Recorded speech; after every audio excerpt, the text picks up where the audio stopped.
Sean Diddy Combs has just filed a brand new bid to get out of jail before his sentencing in a few months. From arguing he shouldn't be locked up for his swinger lifestyle, to highlighting the atrocious conditions at the MDC, to addressing allegations of violence, he is fighting for his life in this new letter to the judge. Could it work? The courtroom was a storm of tension, every breath heavy. Every eye locked on one man, Sean Diddy Combs, the once untouchable mogul, the man who ruled the industry with money, swagger, and power, now stood trembling before a judge who held his fate in her hands. The verdict had already shattered him, guilty on multiple counts, and for the first time in his career. Brand new filing from his defense team arguing for why he should be released now, after that monumental verdict in his criminal case several weeks ago.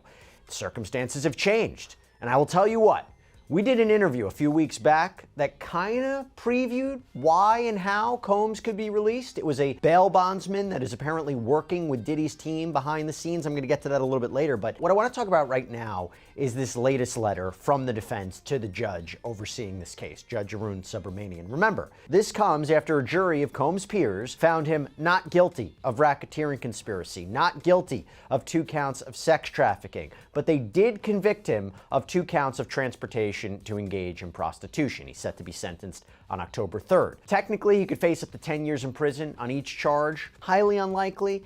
Think maybe you might be looking at somewhere to 2 to 5 years potentially, but he could also get time served and be released, although that also seems unlikely. I'll talk about that a little bit later too. But initially, after the verdict, right after the verdict, his defense team petitioned the court that he should be released. He was just acquitted of some very serious charges. The judge denied it. The judge denied Combs bail once again. And remember, this comes after he was rejected bail multiple times since he was arrested back in September of 2024, highlighting the severity of the charges, the violence, and so forth. But now, this is different. Now, what is the defense arguing?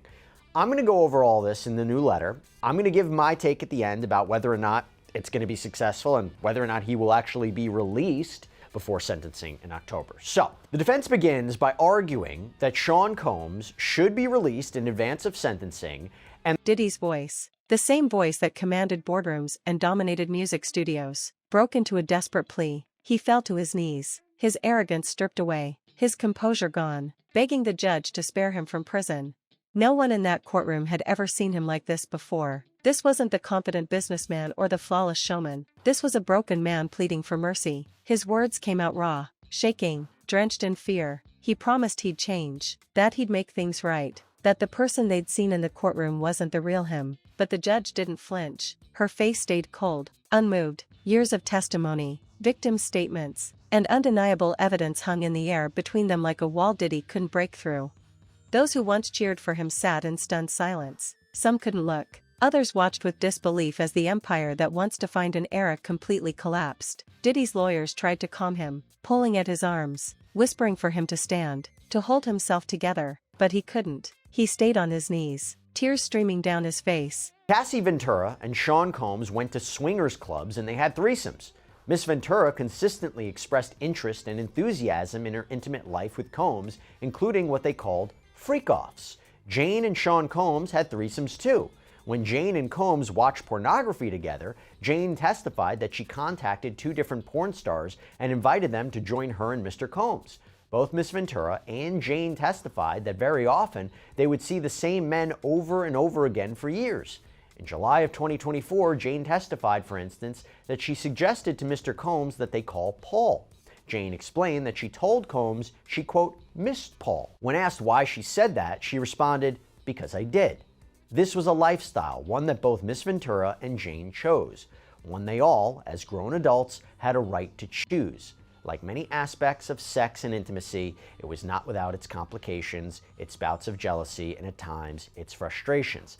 But that is a hallmark of any serious romantic relationship, and that is what these were, serious, long-term romantic relationships. By the way, not surprising they're really focusing on this because, again, he was acquitted of sex trafficking. They highlight how the jury didn't find sex trafficking of Jane or Cassie, that it didn't occur. There was no force, fraud, or coercion that was used to induce these women to engage in commercial sex acts. For transportation to engage in prostitution, what he was convicted of?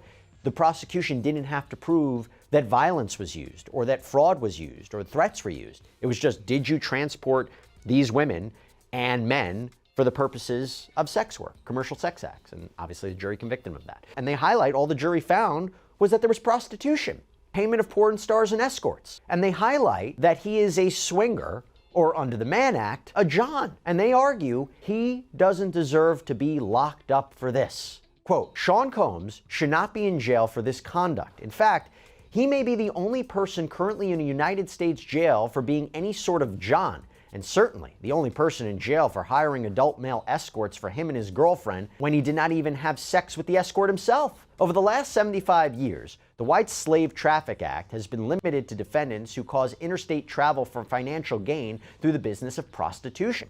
That Sean Combs remains in jail for being convicted of being a customer of consensual adult sex services makes this case truly exceptional. Not only is prosecuting the users of adult prostitution services inconsistent with the Mann Act, it's inconsistent with the prosecution policies of the district attorneys of Manhattan and the city attorney of Los Angeles, California, two of the three locations where this prostitution allegedly took place. In addition, Mr. Combs is incarcerated while everyone else involved in this identical conduct, his girlfriends, the cowboys, the agency leaders, the porn stars, and others, walk free, as they should. The sound of his voice echoing through the courtroom like a man praying for the impossible. This wasn't the ending he imagined. For decades, Diddy had danced around consequences. He knew how to play the system, how to silence the noise, how to buy time and loyalty, but time had finally run out. Every connection, every favor, every ounce of power he once held, gone. The same industry that once crowned him a king now watched in silence as he begged for mercy. Even his supporters knew there was no coming back from this. The prosecutors sat still, their expressions firm, watching the same man who had laughed off the allegations years ago now reduced to desperation. They had spent months piecing together a case that stripped away every layer of Diddy's carefully crafted image. The courtroom had heard stories of intimidation, of manipulation, of lives torn apart behind the curtain of fame. The jury had seen the evidence. The verdict was clear. And yet, as he begged, as he pleaded, you could still see the flicker of the old Diddy in his eyes, the manipulator, the performer, the man who thought charm could bend reality. But represented. Sean has always made it a priority to open doors for Black people to make it sure we are seen, heard, and valued in spaces where we've historically been excluded. That night reminded me that we belong in every room, at every table, and in every conversation. He's constantly encouraged me and so many others to dream bigger, walk in confidence, and never shrink who we are to make others comfortable. I've also witnessed him doing real inner work. He made the choice to check himself into anger management, start therapy, and commit to physical healing through therapy. That takes strength, humility, and self-awareness. He didn't do it for show. He did it because he wanted to grow and to become a better person. In my personal experience, Sean is not a danger or threat to the community. He is a man of God, someone who uplifts, supports, and inspires those around him to be better mentally, physically, and spiritually. But more than anything, he's a father, and his kids are the ones who look up to him the most. They need him. His presence, love, and guidance matter deeply in their lives. I truly believe that he belongs at home with his family, the people who mean the most to him, and who continue to be his greatest source of purpose and strength. Judge, that's a good man. Music producer Dallas Austin wrote in part, as I have become to know Sean over the years, he has become like a brother to me. I have always seen him as a man of unwavering dedication to his loved ones, his family, especially his mom and children. He is a devoted father whose family always comes first, and the balance he maintains between his personal and professional life is both inspiring and admirable. Former Love and Hip Hop star and music producer Stephen Jordan, aka Stevie J, wrote in part, being in this entertainment business for 30 years and being friends with Sean, we've both endured personal challenges with anger and drugs, as I've been going to therapy and taking all the necessary precautions never to look back at addiction again. I'm proud of Sean. I've read in the press that he's clean and sober and also taking anger management therapy to become a better person, because we all fall short as long as we correct ourselves and never revert to our old ways. Now that's just scratching the surface. The defense submitted more than 65 letters of support in favor of Combs to the judge. There are also letters from each of his children, with the exception of his daughter, who's a toddler. However, his youngest daughter's mother, Dana Tran, wrote a letter of support. So did his mom, his sister, the mother of his daughter, Chance, too. So will the judge side with the very man whose motto was once bad boy for life come sentencing? Well, his defense team sent the judge nearly 200 pages of reasons why he shouldn't be kept behind bars. Some of the reasons include the jury, which, if you remember, some jurors made headlines themselves over the course of the trial and even after. For example, juror number 6, who was dismissed from the case after prosecutors were concerned he made inconsistent statements during the jury selection process about where he lived. Then another juror experienced health issues, putting a halt on the trial for a day after he experienced vertigo on the way to court. Then there was the alternate juror, who didn't deliberate but still told CNN he would have came to the same conclusion. Even though the juror, who only went publicly by the name George, didn't go into the deliberation room, he still sat through every single. But this wasn't a boardroom. This wasn't a stage. This was Judgment Day, and no performance could save him now. He said he was sorry, that he never meant for things to go this far. He said the fame changed him. That success blurred his judgment. He tried to frame himself as a victim of his own ambition, of the people around him who used him, of the system that misunderstood him. But the judge wasn't there for sympathy. She had heard it all before, from other powerful men who thought wealth could shield them from accountability. Her silence spoke louder than any lecture. When she finally spoke, the room froze. Her words cut through the air, sharp and final. She told him that remorse wasn't enough, that redemption required more than tears. She said justice had to mean something, even for the powerful. Diddy's head dropped lower with every word. The sound of her voice felt like a hammer hitting the final nail in his empire's coffin. The sentence hadn't even been read yet, but Diddy already knew what was coming. You could see it in his face, the panic, the disbelief, the refusal to accept that this was really happening. His lawyers looked defeated. In support of a harsh sentence against Sean Combs, she had testified against Sean Combs, said that he sexually assaulted her.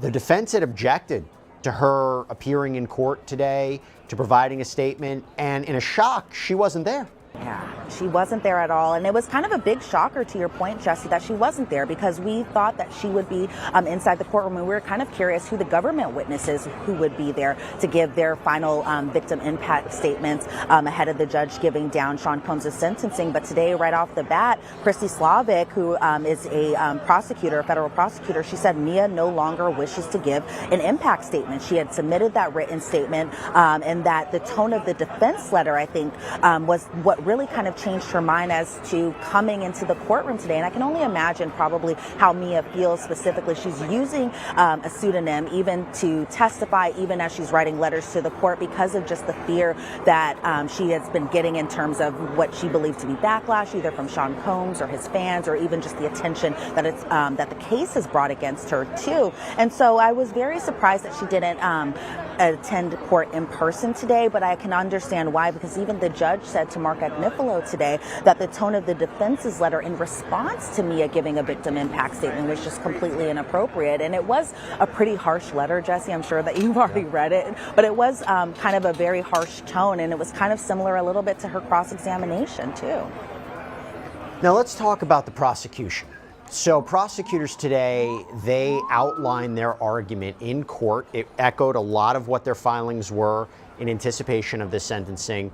What were some of the key arguments, the themes that stood out today about why they say it was justified for Sean Combs to have a lengthy sentence? Remember, they were asking for 11 years.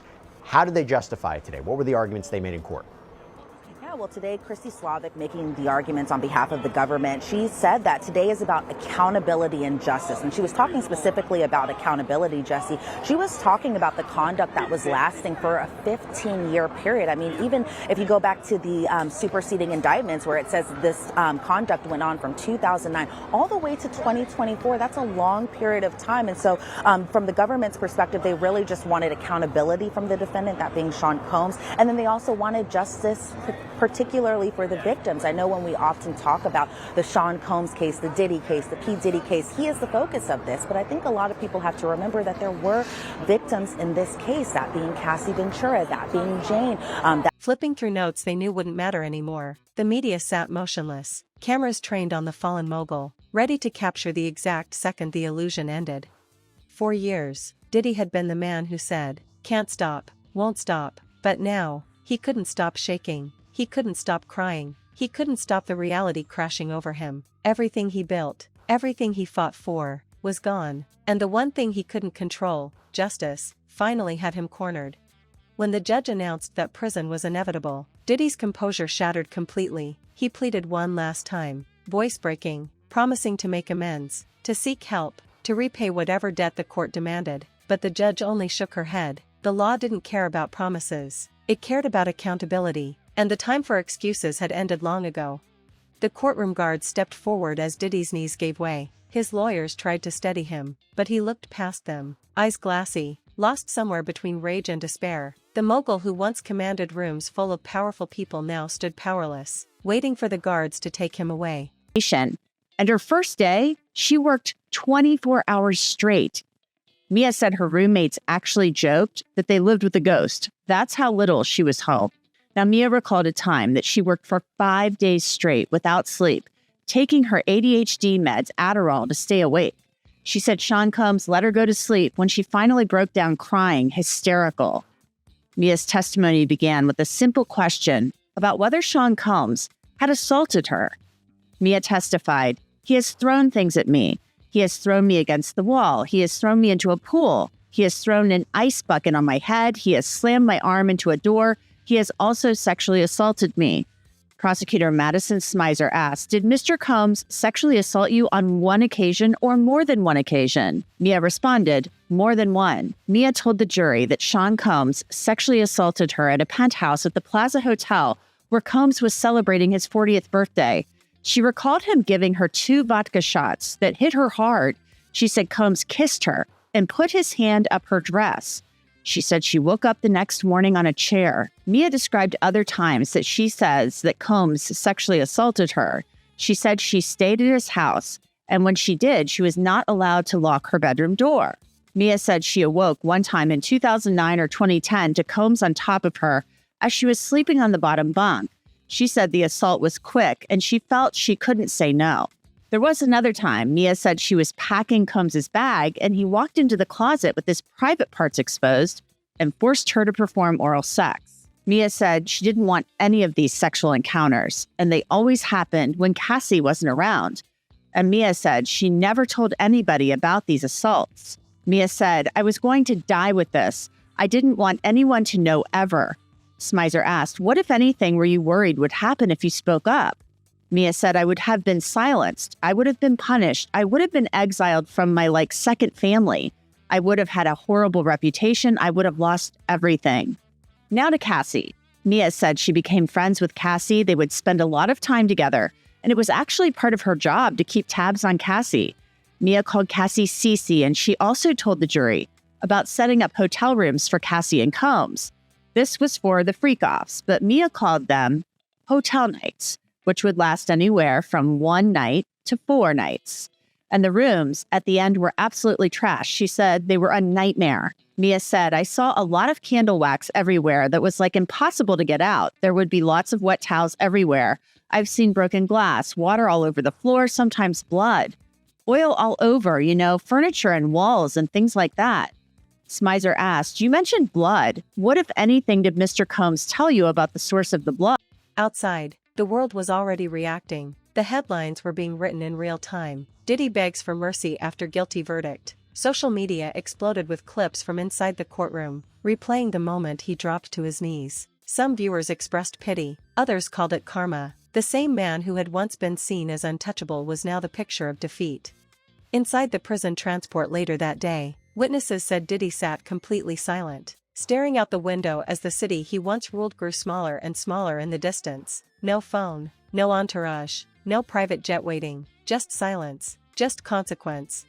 For years, people said Diddy was a genius, that he could always find a way out, always land on his feet. But this time, there was no comeback waiting on the other side. The people he once trusted were gone. The allies who once defended him had vanished. Even the fans who used to chant his name were turning away. He wasn't a mogul anymore. He was an inmate waiting for processing. Times he actually made her feel like a piece of crap.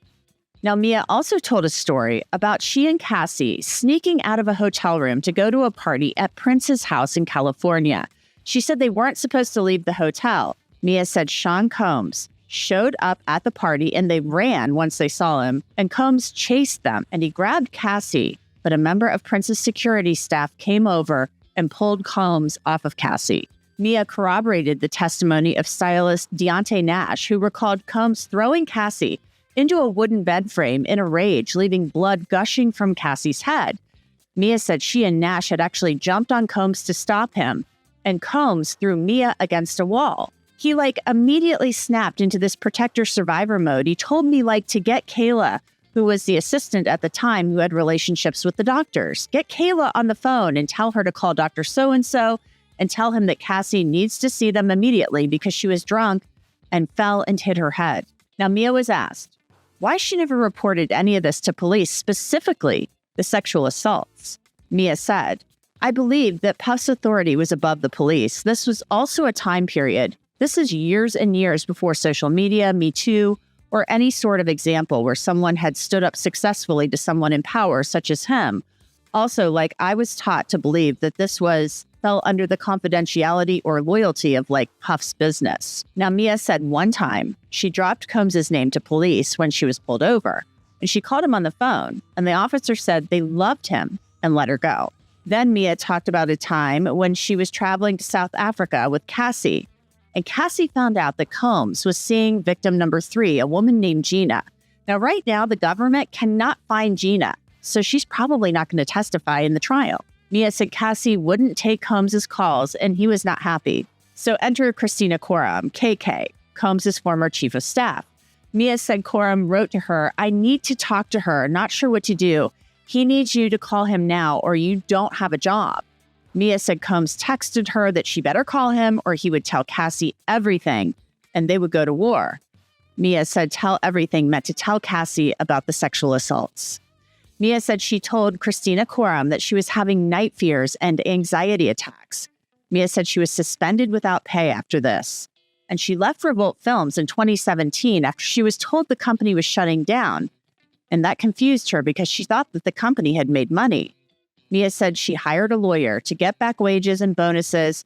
The lawyers wanted to get $10 million for her, but she ended up settling for $400,000. And after the lawyers got their share, she got $200,000.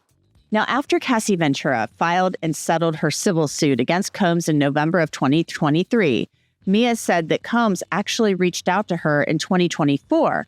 He said that he needed his memory jogged on some things. And Mia said, and as that reality settled in, Diddy finally understood what it meant to lose everything. The tears weren't just for the sentence, they were for the truth. The truth that no matter how high you climb, no matter how powerful you think you are, the fall always comes, and when it does, no amount of money or fame can cushion the impact. In that courtroom, Diddy's entire world unraveled, the empire fell, the mask slipped, and the man behind it all, the one who thought he could control everything, was left kneeling, begging, powerless before the law. And as the judge gave the final order, as the guards led him away, one truth echoed through the silence, even kings fall, and when they do, the world never forgets the sound. The courtroom was silent, the kind of silence that feels heavy, suffocating, like the air itself knows something monumental is about to happen. All eyes were fixed on one man, Sean Diddy Combs, once a symbol of success, power, and unshakable dominance in the entertainment industry. He now stood as a man completely stripped of everything, status, control, and dignity. His name that once inspired awe now whispered through the courtroom in disbelief and pity. The guilty verdict had already shattered what was left of his confidence. And her claim that Combs forced her to take drugs at Burning Man. Steele also showed Mia a post in which it depicted Combs delivering her baby. Mia said it was a funny video and she was proud to be in it. Steele also questioned Mia about a social media post on the day she said Combs sexually assaulted her at that penthouse at the Plaza Hotel. He pointed to a post where Mia wrote, "Thank you for giving me an extended family for life. You're effing funny. I love you." Steele pointed out that Mia was wearing a tutu and standing next to Sean Combs, and he asked whether Combs was holding his private part in his hand, and Mia responded, "I guess so." Then Steele asked Mia about her being proud of Sean Combs, and she said she would, of course, post about the great times. He followed up by asking her about a post where she said, "Extended family for life. You are forever one of my great fans." And he questioned her writing that about a man who had traumatized her so badly. And Mia admitted that she wrote all of that. And Mark Agnifilo, the lead attorney for Sean Combs, he actually suggested during court that Mia was kind of faking all of this crying and being scared and things like that during her testimony. So I want to bring in Candace Kelly. She is a journalist and legal analyst. She's known Sean Combs for a very long time, covered him for many, many years, and she was in the courtroom for the cross-examination. I want to talk to you first about this claim by Mark Agnifilo, Candace. Pretty interesting stuff. They basically told the judge in the courtroom outside the presence of the jury that they thought Mia was acting when she was on the stand on Thursday talking about all of these violent encounters and sexual assaults. Yeah, I think one of the things that became apparent is that, first of all, she obviously didn't want anybody to know her name. She's using a pseudonym. And we know that when she came into court, she was really covering herself with her hair and her jacket. She definitely didn't want to be known. So I think the question becomes, were the effects, because I did hear some effects on her voice, were they because she didn't want anybody to know her? Or was it because she was actually lying about her disposition and who she actually was? And I think that it could be argued either way. The bottom line is that he definitely went to town to her on cross, making the point that, what you're saying is not really true. It's not feeling like it's true. He tried to make many arguments to the judge about a video that he wanted to get in. And there was a lot of contention. And I think that he made his point that he thought that something was off. But, I'm not sure exactly how the jury was feeling about it. I did get a sense by looking at a few jurors that they... And now, as the judge prepared to announce his sentence, Diddy's last fragments of control slipped away.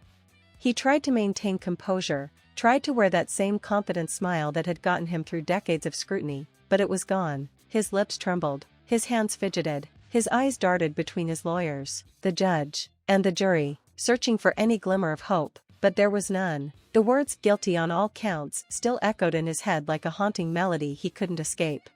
And then, as the judge began to speak, something inside Diddy broke. He fell to his knees. It wasn't planned, it wasn't strategic, it was desperation, raw, human, unfiltered desperation. The man who once stood tall at the top of the industry now knelt before the court, begging for mercy. His voice, once powerful and commanding, cracked with fear. "Please," he said, barely audible,